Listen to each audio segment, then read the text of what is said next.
অভিষেক মুখার্জি কয়েকদিন আগে একটা স্ট্যাটাস দিয়েছেন, মানে এই ফার্স্ট টেস্ট চলতে চলতে। সেখানে তিনি বলেছেন, জাসপ্রীত বুমরা এই মুহূর্তে দেখাচ্ছেন ব্যাটসম্যানকে কতভাবে কত প্রকারে আউট করা যায়। মানে একজন বোলার, আপনি চিন্তা করুন যে টেস্ট ক্রিকেটে আমরা বলি ইয়র্কার দেওয়া যায় না, কারণ ব্যাটসম্যানরা ডিফেন্সের মোডেই থাকেন সব সময়, মানে বেশিরভাগ সময় আর কি। তো সেখানে একজন বোলারের ইয়র্কার বলে তিনি যেই আউটগুলো করেছেন সেটা দিয়ে একটা কম্পাইলেশন বানিয়ে ফেলা যাবে। আবার স্লোয়ার, যেটা আসলে কাজে আসবে না বলেই আমি জানতাম, সেখানে তার স্লোয়ার বলে তিনি যেই কয়েকজন ব্যাটসম্যানকে আউট করেছেন, সেই শন মার্শ থেকে শুরু করে ওভারটন, কিংবা এই টেস্টেও আমরা দেখলাম তাইজুলকে তিনি যেভাবে আউট করেছেন, মানে প্রত্যেকটা আউট নিয়ে আমরা এক একটা গল্প বলে ফেলতে পারবো। এই ভিডিওতে আমি আসলে দেখাচ্ছি খুব নর্মাল কয়েকটা বল, মানে গুড লেংথ, আমরা জানি টেস্ট ক্রিকেটের সবচেয়ে কার্যকরী বল, কিন্তু এই গুড লেংথে ফেলেই তিনি মুশফিকুর রহিমকে 3বার আউট করেছেন, মানে 4 ইনিংসের মধ্যে 3বার, এবং প্রত্যেকটা আউটই একটা আউটের চেয়ে কতটা আলাদা সেটাই আসলে একটু ব্যাখ্যা করার চেষ্টা করব এই ভিডিওতে, যেখানে আসলে মানে আমি আলটিমেটলি বোঝাইতে চেষ্টা করব যে জাসপ্রীত বুমরা আসলে কতটা স্পেশাল। আমরা একদম ফার্স্ট টেস্টের সেকেন্ড ইনিংসে ফেরত যাই, মানে বাংলাদেশের ফার্স্ট ইনিংস সেখানে বাংলাদেশ তখন মোটামুটি একটু বিপর্যয়ী আমি বলবো, 13 ওভার মতো হয়ে গেছে।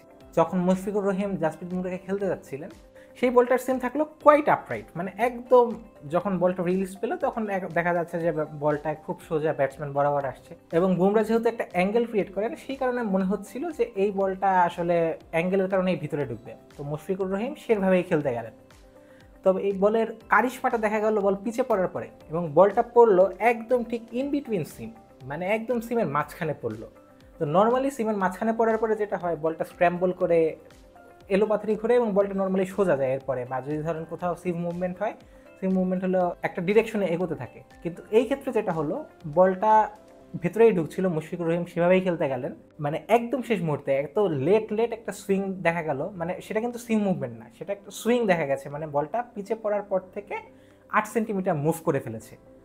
তো মুশফিকুর রহিম এই 8 সেন্টিমিটার যদি মুভ না করতো, বলটা তিনি সোজা ব্যাটাই খেলতেন। হ্যাঁ, এখানে একটা ব্যাপার হচ্ছে যে মুশফিকুর রহিম যতটা আশা করেছিলেন, ইন বিটুইন সিমে পড়ার কারণে একটু বলটা লাফিয়ে উঠেছিল, কিন্তু সেটা তিনি কাভার করে ফেলতে পারতেন যদি বলটা একদম শেষ মুহূর্তে মুভ না করতো।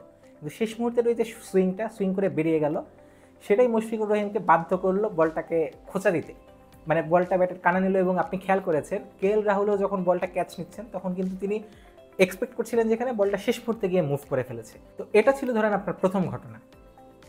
সেকেন্ড টেস্টে যদি আমরা ফার্স্ট ইনিংসটায় ফেরত আসি, সেকেন্ড টেস্টেও ঠিক সেম লেন্থেই তিনি বল করেছিলেন মুশফিকুর রহিমকে, মানে ভারত প্রথম ঘন্টায় সেদিন 80% বল করেছে গুড লেন্থে, এবং সেই দিন আমরা দেখতে পেয়েছিলাম যে আকাশদীপ এবং জাসপ্রীত বুমরাই বল করছিল। তো প্রত্যেকটা বলই তারা গুড লেন্থে ফেলছিলেন, এবং ঠিক সেম একই সিম পজিশন। এই সিম পজিশনটা নর্মালি আমরা স্বামীর ক্ষেত্রে দেখি, মানে হয়তো বা একটু ফার্স্ট স্লিপের দিকে, যে যেন বলটা পরে একটু মুভ করে বাইরে বেরিয়ে যায়, নর্মালি যেটা হয়।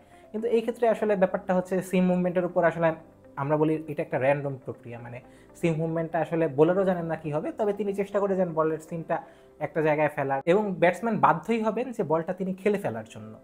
তো এই ক্ষেত্রে যেটা হচ্ছিল যে মুশফিকুর রহিমকে তিনি বল করছিলেন ঠিক সেম লেংথে। আমরা যদি আগের বলটা দেখি, মানে যেই বলটায় মুশফিকুর রহিম আউট হয়েছেন, সেই বলটার আগের বলটা যদি আমরা খেয়াল করি, আমরা দেখতে পারবো যে একদম একটা পারফেক্ট গুড লেংথ, বলটা পরে লাফিয়ে উঠলো, কারণ এখান থেকে লাফিয়ে ওঠারই কথা, কিন্তু বলটা সামান্য একটু পরে ভেতরে ঢুকলো। মুশফিকুর রহিম ওই যে ফার্স্ট টেস্টে একটা ঘটনা ঘটেছে, যখন বলটা বেরিয়ে গিয়েছিল সেম জায়গায় পরে, মুশফিকুর রহিমের সেই স্মৃতি মনে ছিল দেখে মুশফিকুর রহিম বলটা একটু বাইরেই খেলতে চাইলেন, কিন্তু এই বলটাই যে সামান্য ভেতরে ঢুকে বলটা কিন্তু এজ হলো এবং কিপারের পাশ দিয়ে 4 হয়ে গেল।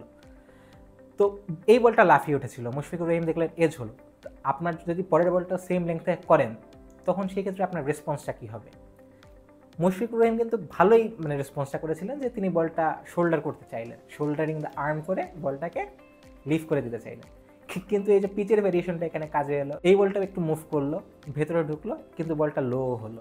এই লো হওয়ার কারণে মুশফিকুর রহিম বোল্ড হয়ে গেলেন, এবং top of the of stamp, যেটাকে আমরা বলি যে পেসারদের জন্য একটা ড্রিম ডেলিভারি, বুমরা আরও একটা প্রডিউস করলেন। আপনি এবার সেকেন্ড টেস্টের সেকেন্ড ইনিংসে আসুন। এখানে আমরা কি দেখতে পাচ্ছি?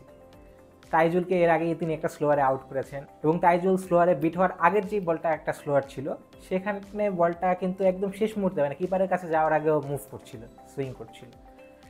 তো এই ক্ষেত্রে আমি আসলে মানে ব্যাটসম্যানের উপরে একটু হতাশা আমি বলবো, যে একজন ব্যাটসম্যান 19 বছর টেস্ট ক্রিকেট খেলে ফেলেছেন, সে একজন ব্যাটসম্যান একদম লাঞ্চের শেষ ওভারের একদম শেষ বলটায় যদি এভাবে এলোপাথারি স্লক করেন, এটা আসলে ব্যাটসম্যানেরই আমি ভুল বলবো। কিন্তু এখানে আপনি জাসপ্রীত বুমরার ব্রিলিয়ান্সটা দেখেন, মানে জসপ্রীত বুমরা জানতেন মুশফিকুর রহিম এই শেষ বলের একটা স্লগ করতে চাইবেন, তিনি ব্যাটসম্যানের মাইন্ডটাও রিড করতে পারছেন। তিনি ব্যাটসম্যানের মাইন্ড রিড করে একটা স্লোয়ার দিয়ে দিলেন এবং স্লোয়ারটা তো পারফেক্ট জায়গায় পড়লো।